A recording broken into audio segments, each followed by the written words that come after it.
Kericuhan terjadi di Kota Bitung, Sulawesi Utara, Sulut, Sabtu, 25/11. Dua gabungan ormas bentrok dan terlibat saling serang di salah satu ruas jalan di kota pelabuhan tersebut.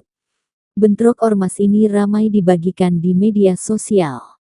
Di video yang beredar, tampak sejumlah anggota ormas yang menggunakan seragam tertentu saling serang. Kapolda Sulawesi Utara Irjen Setio Budianto mengatakan massa yang terlibat ribut-ribut merupakan dua kelompok ormas. Salah satunya merupakan ormas yang pro terhadap Palestina. Makanya itu dari masing-masing pihak, yang satu melaksanakan kegiatan untuk peringatan hari ulang tahun yang ke-12, kemudian yang satu lagi kegiatan berhubungan dengan partisipasi aksi bela terhadap Palestina.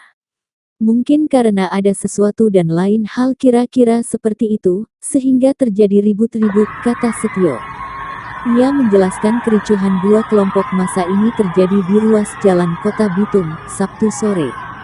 Aparat gabungan TNI Polri kemudian turun tangan meredam dua kelompok tersebut.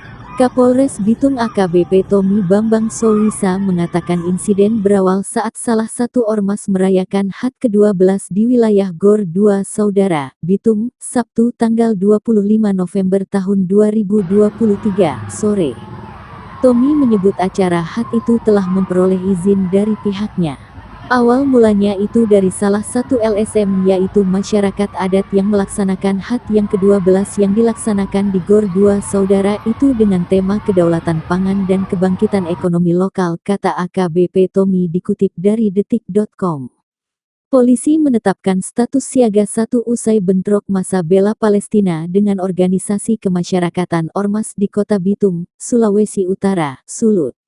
Aparat gabungan juga memperketat pengamanan di perbatasan Bitung demi mencegah keributan meluas. Wali Kota Bitung Maurits Mantiri menyatakan saat ini wilayahnya sudah dalam keadaan kondusif dan aman usai terjadi bentrokan antara ormas dengan massa pro-Palestina di Kota Bitung, Sulawesi Utara. Saat ini, pusat Kota Bitung dalam keadaan kondusif dan aman terkendali, kata Maurits, di Bitung, Sabtu tanggal 25 November tahun 2023.